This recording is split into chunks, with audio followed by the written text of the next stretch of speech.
آه، السلام عليكم يا شباب، اخباركم عاملين إيه؟ يا رب تكونوا بخير يا رب ان شاء الله. الله يخليك يا أستاذ محمد، وعليكم السلام ورحمة الله وبركاته. واصلا ان شاء الله.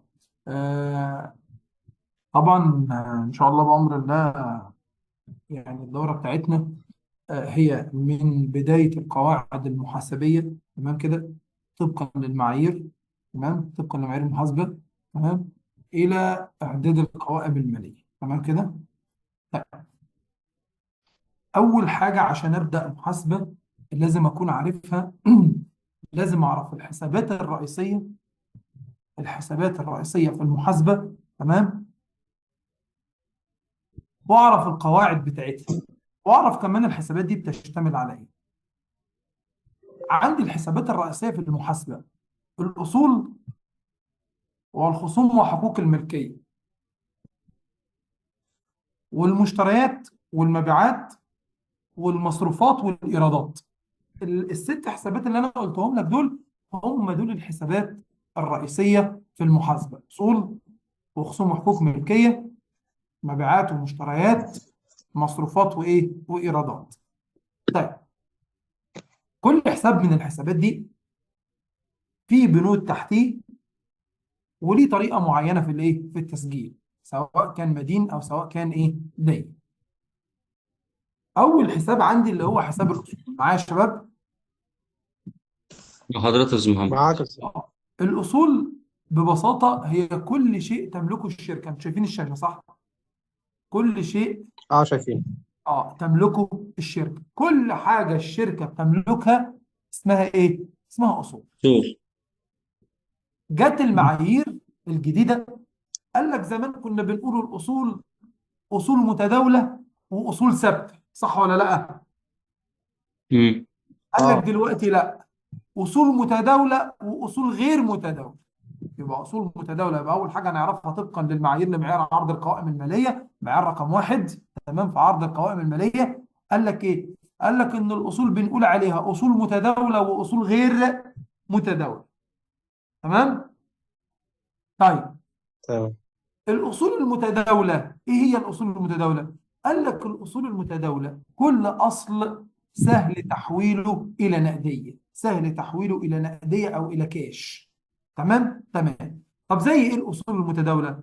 زي النقدية اللي موجودة في الخزنة، أو النقدية اللي موجودة في البنك، أو المدينون اللي هم العملاء، تمام كده، أو أوراق القبض اللي هي الكمبيالات أو الشيكات، أو البضاعة اللي هي الإيه؟ المخزون. ممكن هنا نفرق في حاجة، نقول المدينون أو العملاء. حد يقول لي طب هم المدينون غير العملاء؟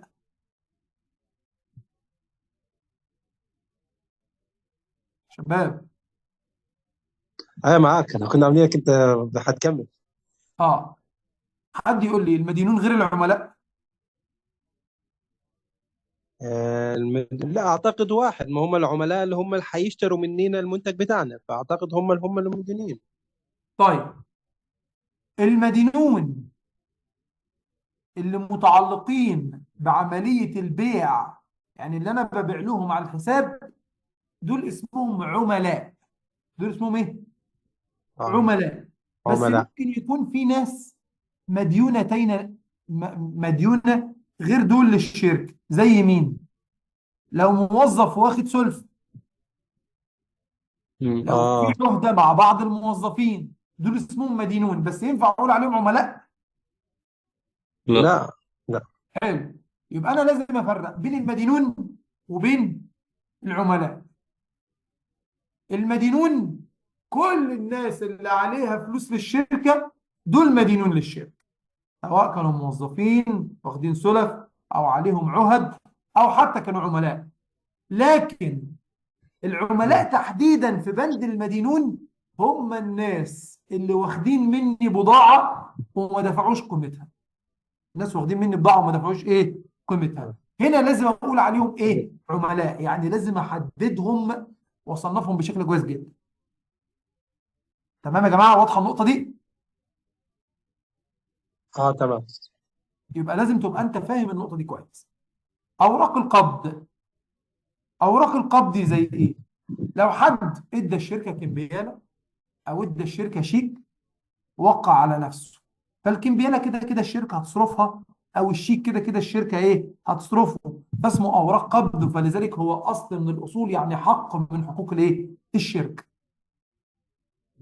البضاعه اللي هي المخزون دي، ده برضه من ضمن الايه الاصول الايه المتداوله، من ضمن الاصول الايه المتداوله. المتداول. يبقى المتداول. الاصول المتداوله نقديه بالخزنه، نقديه بالايه بالبنك. وخد بالك بقى من حته بالبنك. النقديه ديت عشان نركز فيها. خد بالك من موضوع النقديه دي عشان نركز فيها. ايه الفرق بين النقديه وايه الفرق بين حساب النقديه وحساب الخزينه؟ ايه الفرق بين الاثنين دول؟ صوتك بيقطع شوية يا أستاذ. بقول لك ايه الفرق بين حساب النقديه وحساب الخزينه؟ النقدية دي فلوس سايلة أقدر أصرف منها. الخزينة ممكن يكون فيها تبع الأوراق القبض اللي لسه دخلت في حسابها أعتقد.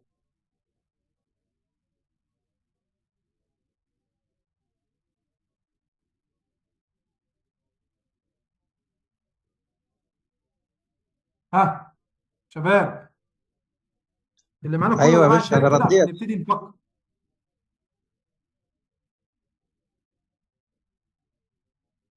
النت عندي ولا إيه؟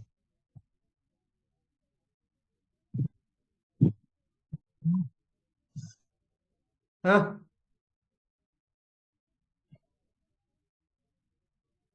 شباب، أيوة يا باشا معاك. ايه الفرق بين حساب النقديه وحساب الخزينه؟ الخزينة. النقدية النقدية لا، الخزينة أعتقد الخزينة اللي هي الفلوس السائلة اللي أقدر أطلع منيها عهدة فلوس مش حاجات داخلة، مش فلوس سائلة في يدي. أما ايوه. الخزينة لا. هتبقى التانية اللي هي اللي بتبقى تبع الأوراق القبض لسه ما دخلتش، ما استحقتهاش، ما مسكتش فلوس في يدي فيها. لا مش كده خالص. أمال إيه؟ حد تاني من الشباب يا جماعه؟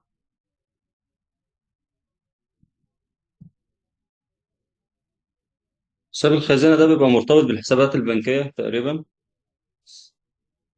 حساب الخزينه مرتبط بالحسابات البنكيه؟ مم. لا، الفرق بين الخزينه والنقديه ان المقصود بحساب الخزينه، المقصود بحساب الخزينه هي الفلوس اللي موجوده في خزنه الشركه. اما اللي مقصود بحساب النقديه هي الفلوس اللي موجوده في خزنه الشركه واللي موجوده في رصيد الشركه في البنك.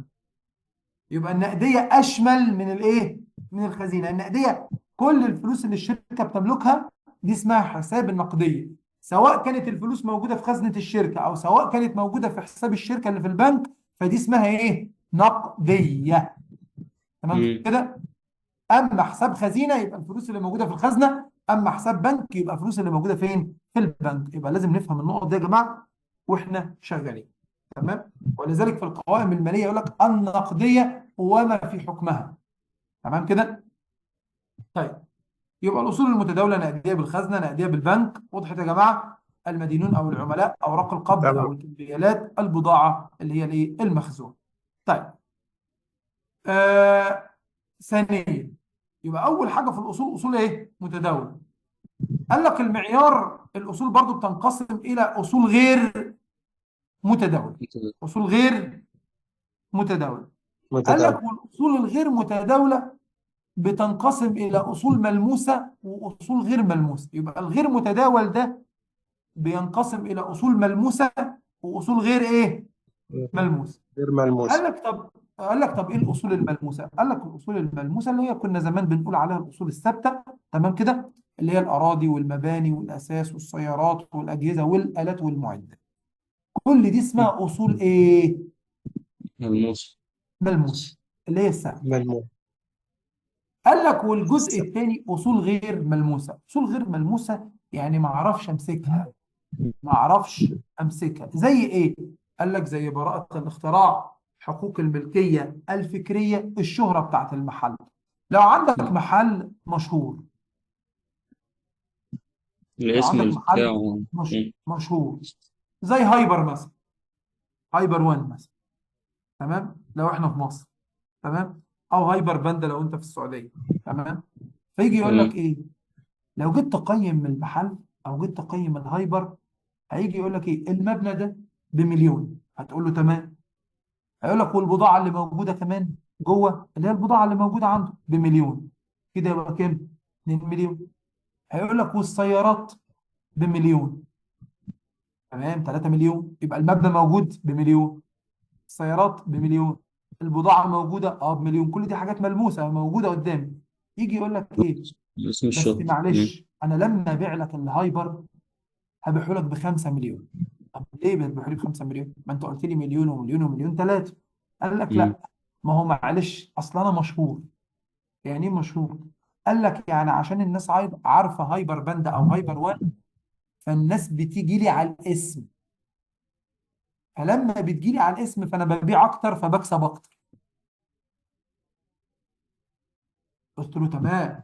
فقال لي معلش انا مقيم الشهره بتاعتي دي ب 2 مليون لوحدها.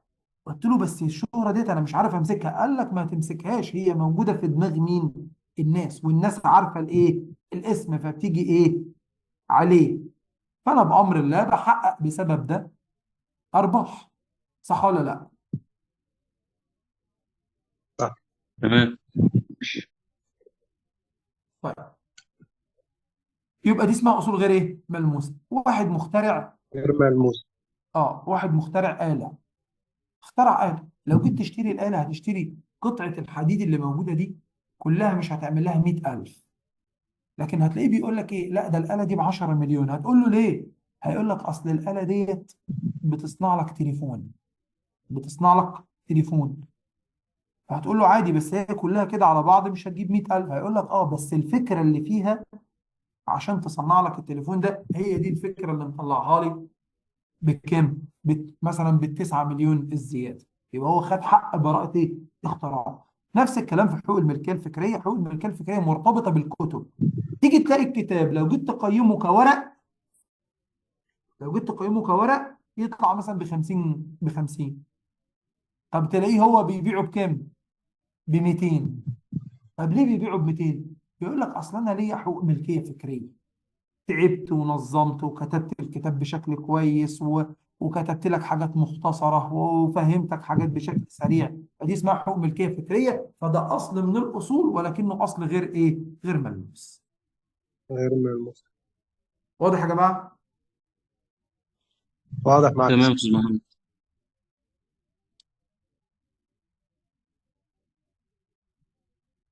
طيب، قاعدة تسجيل الأصول.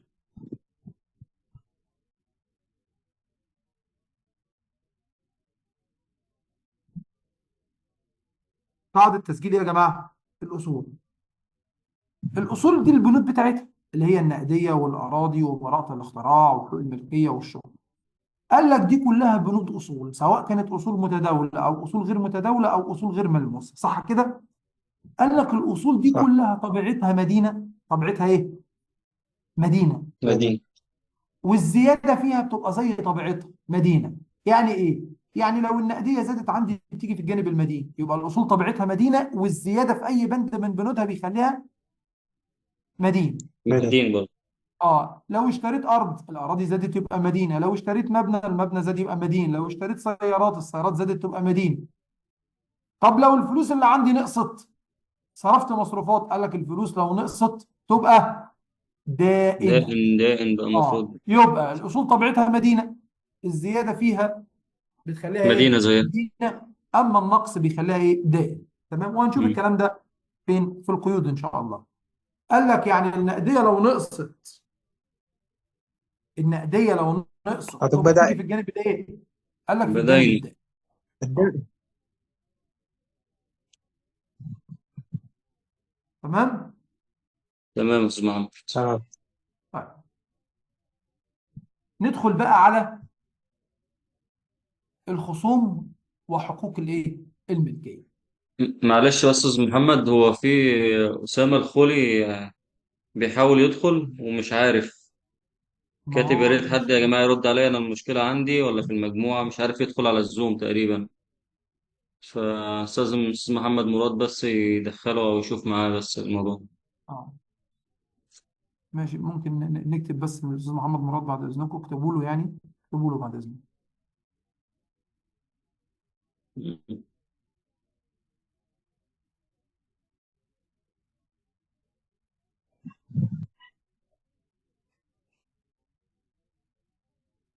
هندخل على الخصوم وحقوق الملكيه. الخصوم وحقوق الملكيه يا جماعه بتنقسم الى حاجتين، بتنقسم الى حاجتين. خصوم يعني ديون على الشركه للغير. طب حقوق الملكيه ديون على الشركه لاصحابها. تاني، مم. الخصوم ديون على الشركه للغير، ناس مش اصحاب الشركه، الشركه مديونه لهم، سواء كانوا موردين او سواء كانوا بنوك الشركه اخذت منهم قروض، تمام، او سواء ناس الشركه مضت على نفسها كمبيالات او شيكات ودفعتها لهم. كل دي اسمها خصوم. اسمها ايه؟ خصوم. يبقى خصوص الخصوم ديون على الشركه لمين؟ للغير. للغير. طب حقوق الملكيه، حقوق الملكيه ديون على الشركه لاصحابها. ليه؟ هي الشركة ممكن تبقى مديونة لأصحابها؟ الشركة بتبقى مديونة لأصحابها بقيمة حقوق الملكية، اللي هي مم. رأس المال، الأرباح أو الخسائر، الأرباح المحتجزة. الشاشة باينة قدامكم يا شباب؟ أيوة واضحة كده. تمام؟ الاحتياطيات. كل دي ديون على الشركة لمين يا جماعة؟ لأصحابه. لأصحاب، لأصحابها. تمام؟ تمام.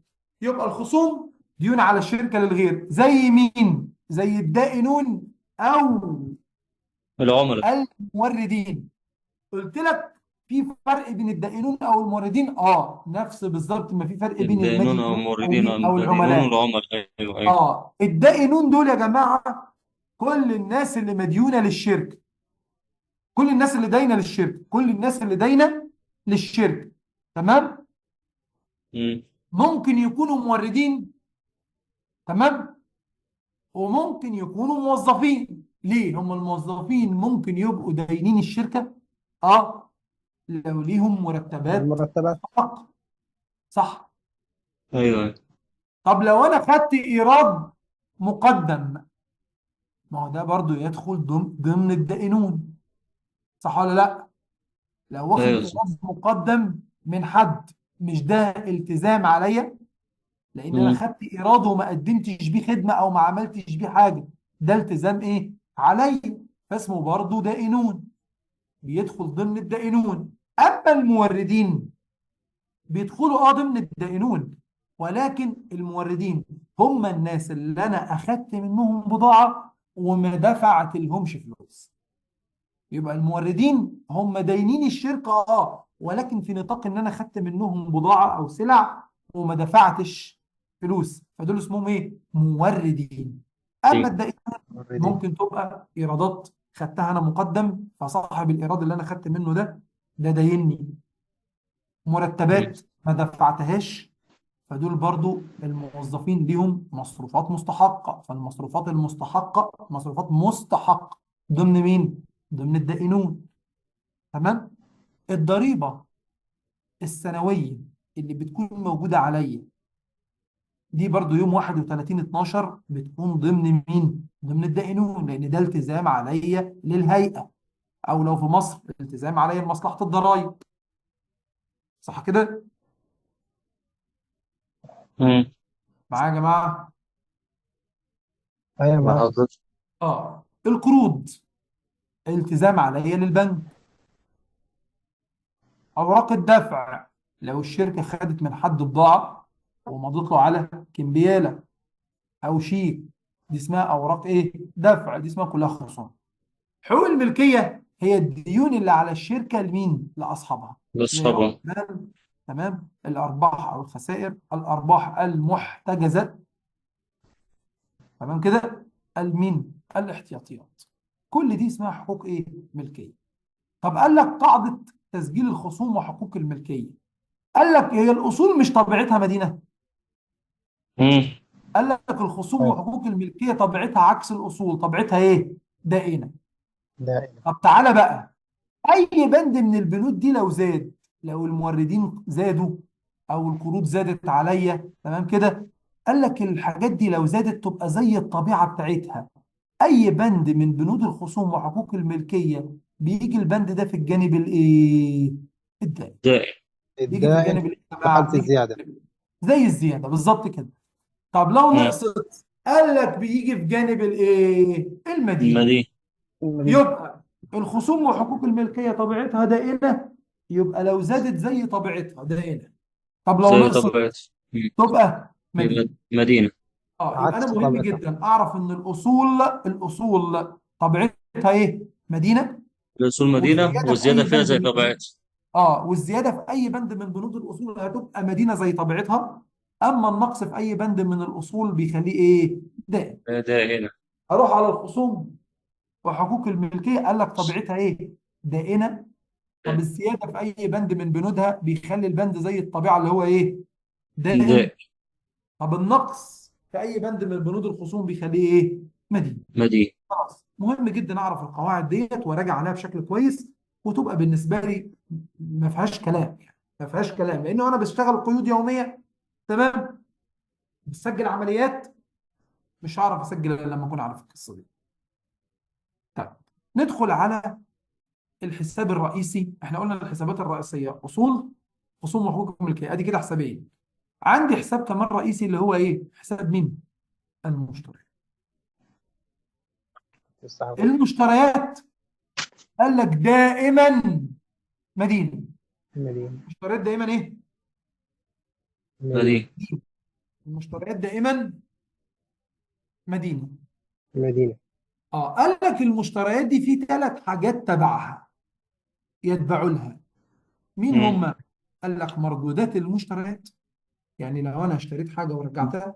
مرتجعات. مسموحات المشتريات. يعني ايه مسموحات المشتريات؟ قال لك مسموحات المشتريات دي بقى ممكن انا اروح اشتري بضاعه، والبضاعه دي الاقي فيها حاجات تالفه، كرتونه مكسوره، مش عارف مكسوره نصها ونصها كويس. فيجي مم. صاحب الحاجه اللي انا اشتريت من عنده يقول لي ايه؟ بدل ما ترجعها لي وتبقى مردودات مشتريات، خليها مم. عندك وانا هخفض لك، بدل ما الكرتونه ب 100 هحسبها لك ب 75، بس خليها مم. عندك. فدي اسمها مسموحات مشتريات. مشتريات. تمام. يبقى مردودات مشتريات هرد المشتريات بشكل كامل، اما مسموحات المشتريات هو عباره عن تخفيض في قيمه المشتريات لوجود بعض العيوب او التلفيات فيه. مم. الخصم الايه؟ قسم مكتسب على المشتريات. قال لك المشتريات، مش انت قلت انها مدينة؟ أي. قال لك اه. المردودات والمسموحات والخصم عكس المشتريات بيسجلوا في الجانب الدائن. الدائم. قاعدة ثابتة وثبت في دماغك، أول ما تشوف فاتورة مشتريات في الشركة على طول المشتريات بتيجي في الجانب المدين. مدين. مردودات، المدينة. مسموحات، خصم، مكتسب بيجوا في دائم. الجانب الدائن. في كده الدائم. مشكلة؟ لا. تمام. طيب، ده نروح على برضه نفس الكلام. المبيعات. المبيعات عكس المشتريات. مم. اذا كانت المشتريات مدينه فخلاص بقى انت حفظت لا. المبيعات انها اكيد ايه؟ المبيعات دائنه. دائم. وفي دائمة. مشكله كبيره في الانترفيو لما تيجي نتكلم واحد ويجي يقول لك من حساب المبيعات، من حساب المبيعات، يعني انت بتحط لي المبيعات في الجانب الايه؟ بحطه في المدين. المدين كده ودي المدينة. مصيبه. يبقى ده دي ما مصيبة. ينفعش يشتغل اصلا من البدايه محاسب، لازم يراجع مم. قواعد ويذاكر وبعدين يرجع يشتغل محاسب. فما بالك ان هو ممكن يبقى رايح يمسك فرع او رايح يمسك لسه مؤسسه ويظبط حساباتها. فهنا مشكله، يقول لك من حساب المبيعات. ايه حساب؟ في من حساب ده مستحيل حساب المبيعات ده يجي في الجانب المدين اصلا، الا لو كنت بلغي قيد يعني بعكسه. ايوه ايوه، ما بقول لك، لا، في اول مقيد ليه ما ينفعش في اه في المدين اه المبيعات. يبقى المبيعات عكس المشتريات، المبيعات دائما دائنه. دائم. دائما. طيب، في حاجات تبعها في ثلاثه زي المشتريات برضه. مردودات مبيعات، لو واحد هيرجع لي حاجات من اللي انا بعتها له. ومسموحات مبيعات، لو واحد جاي يرجع لي حاجات انا بعت له حاجات فجاي يرجعها لي بيقول لي اصل دي فيها مشكله وفيها تلف وبايظه ومش شغاله، فقلت له خلاص خليها عندك وهشيل لك فيها، هعمل لك فيها خصم 10%. فدي اسمها مسموحات مبيعات. مم. الخصم المسموح به، الثلاث مم. حاجات دول تبع المبيعات. المبيعات دائنة، يبقى الثلاث حاجات دول يجوا في الجانب الايه المدين، يجوا في المدينة. الجانب الايه المدينة. المدين. وخد بالك ان الخصم المكتسب هو اللي تبع المشتريات، اما الخصم المسموح به هو اللي تبع اه مين؟ اه المبيعات. يعني. مم. عشان كلمة خصم مكتسب، احنا اشترينا حاجة خصم وعايز مكتسب انا يحقق بكتسبه، المقصود. انا بيكتسب خصم على اكتسبته، المشتريات فيبقى الحاجة بتاعته. دي انا اكتسبته. اما خصم انا مسموح به، انا اللي بعت فانا اللي ليا حق اسمح بالخصم. صح. صح. تمام. ودي يا جماعه بجد. معلش يا استاذ محمد. اتفضل. الثلاثة اللي هم المردودات، مشتريات ومسموحات وخصم مكتسب، دول مش هيظهروا في القيد الا لما يحصل المشتريات. القيد الاول اللي هو مثلا مشتريات، احنا اكيد اشترينا طبعا، ما هو انا وخدنا. لما بشتري بقى ممكن ارد، اخد تخفيض، اخد اه خصم. اكيد. فما يبان القيد ده، ما يبانش الا بعد ما نشتري اصلا او نبيع، فيبقى مردودات مبيعات، فلازم اه القيد ده برضه، اه يبقى طبعا، الثاني. ما هي دي بتبقى نتيجه المبيعات او نتيجه المشتريات. نتيجة المشتريات. اه. تمام. طيب، قال لك قاعده عامه، ده الحساب كده اهو: اصول وخصوم وحقوق ملكيه ده حسابين، مشتريات ثلاثه، مبيعات اربعه، ده حسابات رئيسيه دي كلها.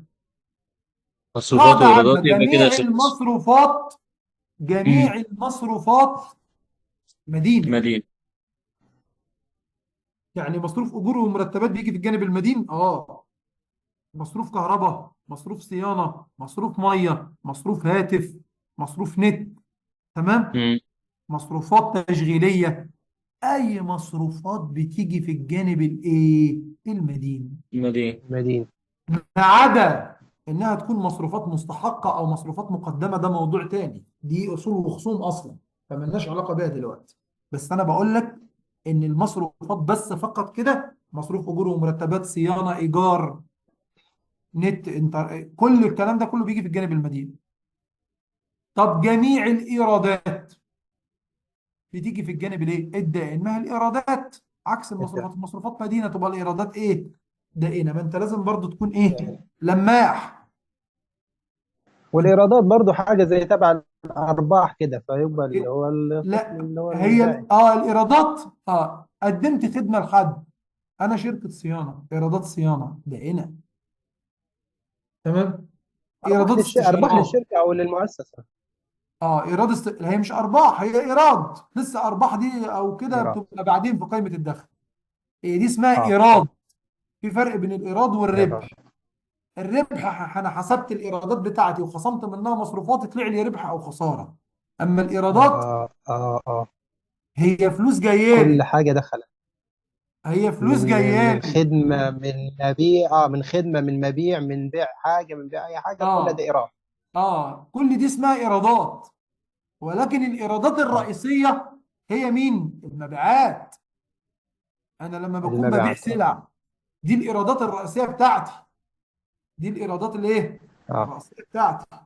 الرئيس. تمام. طب لو عندي ارض تبع شركتي ومأجرها ب 100000 في الشهر، ال 100000 دول إيراد. ايرادات اخرى. إيراد. منين؟ إيراد إيجار من ايرادات الإيجار. ايجار، من ايرادات ايجار إيجار. للغير. إيجار اه. دي اسمها ايرادات اخرى، بس مش مم. ايرادات متعلقه بالنشاط الرئيسي. ولذلك لما ندخل في التحليل المالي، تمام، التحليل المالي يقول لك ايه لما تيجي تقيم الشركه؟ خليك معلم، ما تبصليش على الايرادات الايه الأخرى. الاخرى، لا، الأخرى. انت قيم الشركه على الايرادات اللي ناتجه من النشاط التشغيلي، مم. اللي هو عمليات البيع والشراء الحقيقيه، انا فيها كسبان ولا خسران. تمام. مم. مم. معلش، انا بعت بمليون واشتريت ب 600000، مجمل ربحي كام؟ 400. 400. صح. صح. طيب، يجي واحد يبص، جالي ايرادات اخرى جالي ايرادات اخرى 500,000 من تأجير ارض. يجي يبص في الاخر يقول لك 400 زائد 500 طلعوا كام؟ 900,000. يقول لك ايه ده الشركه دي 900. بتكسب 900,000. لا ما بتكسبش 900,000. امم. لا هي ما بتكسبش 900. قائمه الدخل لما تبص البصه دي والنظره دي، لا هي ما بتكسبش 900. امال بتكسب امم. كام؟ بتكسب 400 بس. طب ال 500، لا ده ال 500 دي شركه ايرادات ملهاش اخرى. لازمه ومأجره حته ارض، فالارض هي اللي بتجيب لها الايراد. الشركه ما عندهاش اي كفاءه ولا الاداره بتاعتها عملت اي حاجه في الموضوع ده. يبقى امم. لما تيجي تقيم الشركه ما تقولش الشركه بتكسب 900,000. كده يبقى غلط. تبقى انت قريت القوائم الماليه غلط. امال تقول ايه؟ تقول لا ده الشركه بتاعتي بتكسب 400,000 بس. طب امال ده 900 اهو، 900 اهو ربح. 900 ربح بس منهم 500 جايين من ايرادات اخرى. الايجار. مش بتوعي دلوقتي، هم بتوعي بس مش بتوعي في التقييم. حلو. حلو. طب اي نقطه يا جماعه مش واضحه واحنا ماشيين كده نقولها عشان ايه؟ الله ينور على حضرتك احنا والله، بسم الله ما شاء الله يعني. متابعين، لا بس الله يحفظك. متابعين مع حضرتك لو في اي حاجه. الله يحفظك يا رب. طيب هنمسك بقى قيود اليوميه من اول ما شركه بتتاسس لحد امم. ما تبتدي تجيب اساس وتفرش فرشها، لحد ما تبتدي تشتري بضاعه. شوف، اتاسست وبعدين جابت اساس وفرشت. حلو. وبعدين اشترت بضاعه وبعدين باعت بضاعه. طبعا اشترت مره على الحساب ومره نقدي، ومره امم. نقدي ومره شيك، وباعت برضو مره على الحساب ومره نقدي، وباعت مره مره بشيك. كل حالات المبيعات وكل حالات المشتريات. يبقى من اول ما الشركه بتتاسس لحد ما بتشتري اساس وتفرش فرشاه، لحد ما بتشتري مشتريات وبتجيب مبيعات وبتصرف مصروفات وبتدفع مرتبات، وفي الاخر يجي لها ايراد من خدمات. كل الحالات اللي ممكن تقابلك بامر الله هنشرحها في القيود الايه بتاعت اليوميه.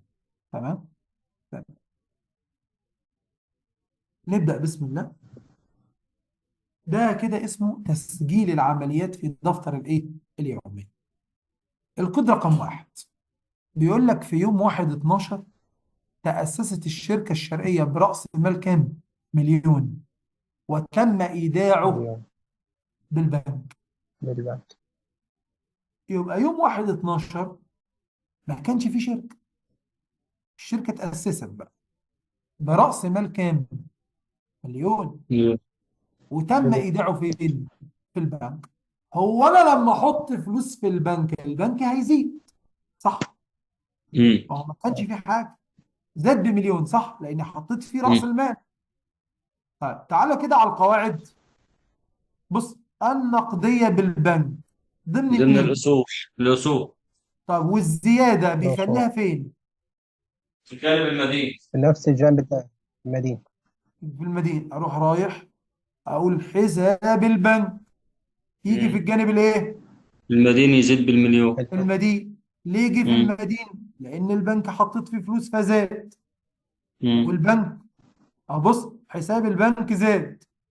لأن تم إيداع مبلغ فيه في في وهو أصل، والأصل إذا زاد يصبح مدين فعلا.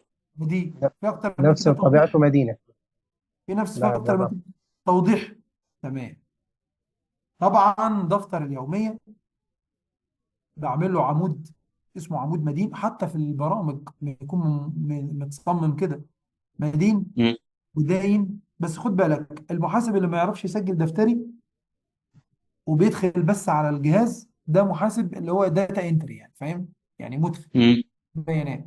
اما لازم تبقى انت عارف الحساب وانت بتدخله، عارف القيد ده اصلا هيسمع فين شكله عامله وفين. ازاي دفتر يعني. هيسمع فين وفين. عندي عمود مدين وعمود دائن وبيان وايه وتاريخ. وتاريخ فعلا.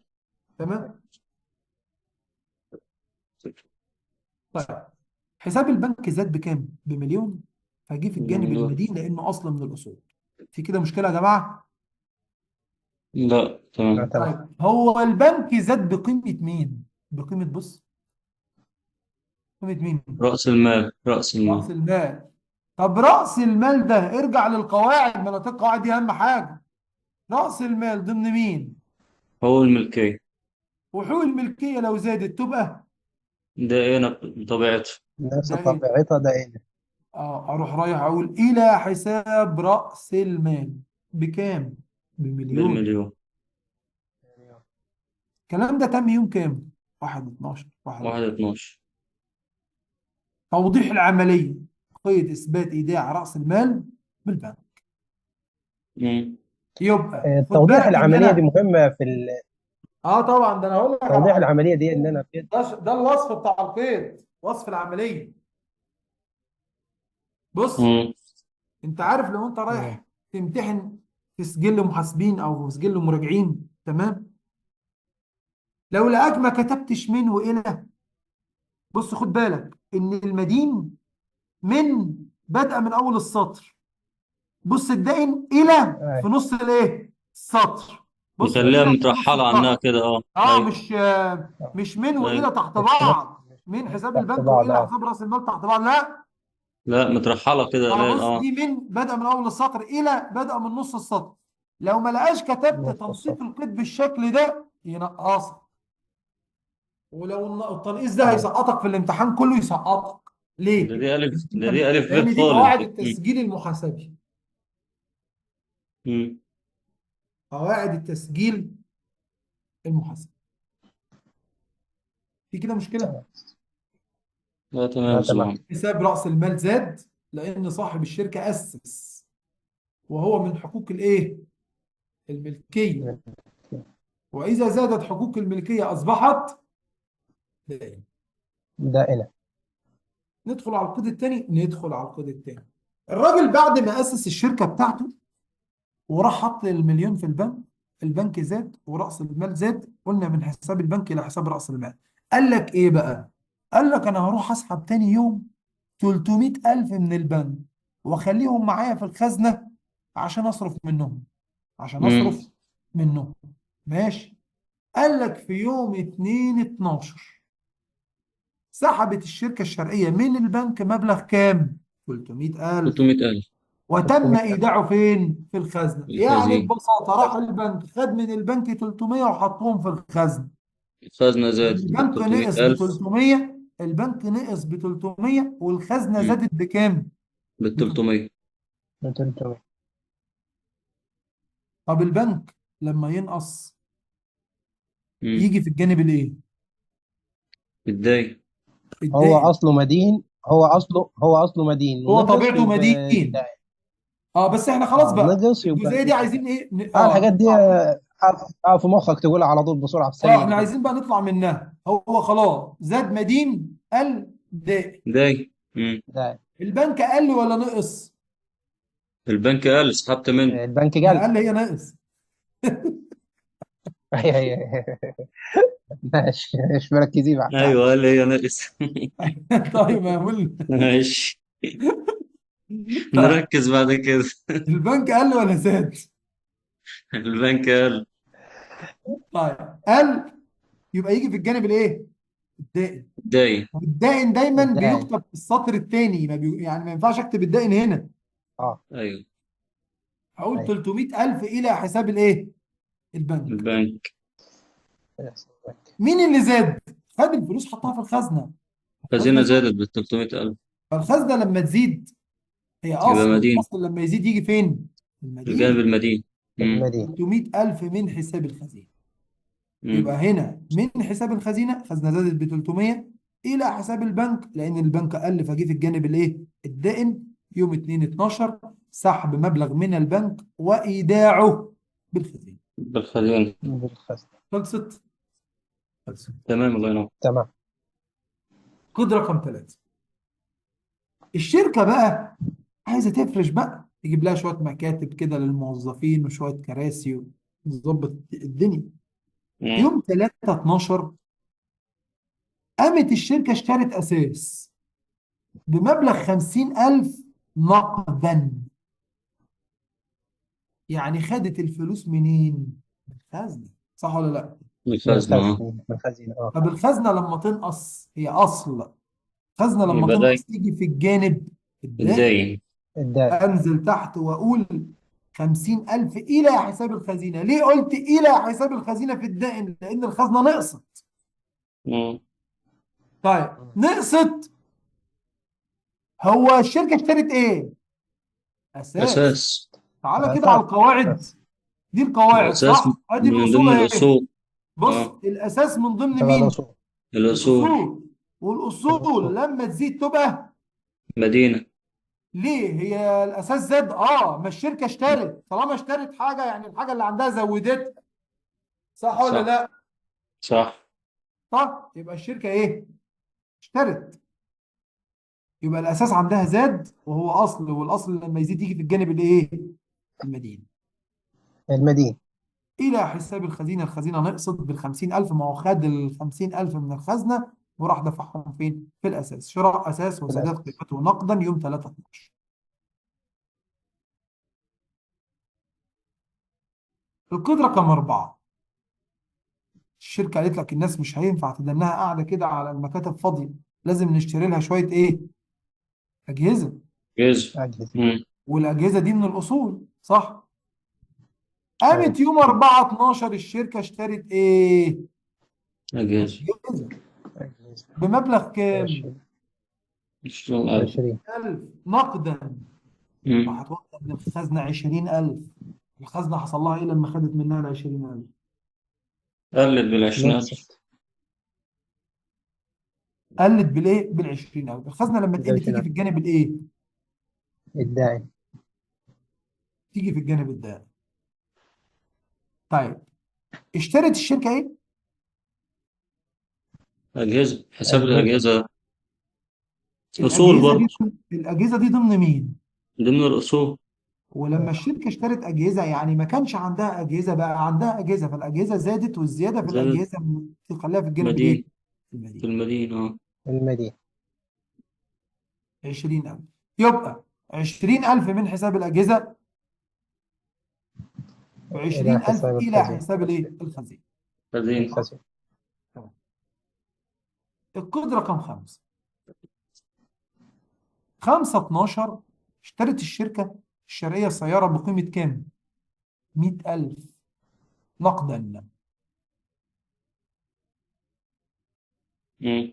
لما الشركه تشتري 100,000 تاخد 100,000 نقدا من الخزنه، ايه اللي يحصل في الخزنه؟ بتقل بال100,000. تقل. الخزنه لما تقل تيجي في الجانب الدائن واقول الى حساب الايه؟ الخزينه. خزينة. اشترت بال الخزين. 100,000 ايه؟ سياره. سيارات أصول. سياره، سيارة. والسياره من الاصول، الله ينور. طالما من مم. الاصول تيجي في الجانب الايه؟ المدينة. المدين. المدين. مم. يبقى 100,000 من حساب السيارات، و100,000 الى حساب الايه؟ الخزينه. شراء خزينة. سياره وسداد القيمه ايه؟ نقدا. نقدا. خلاص كده. تمام.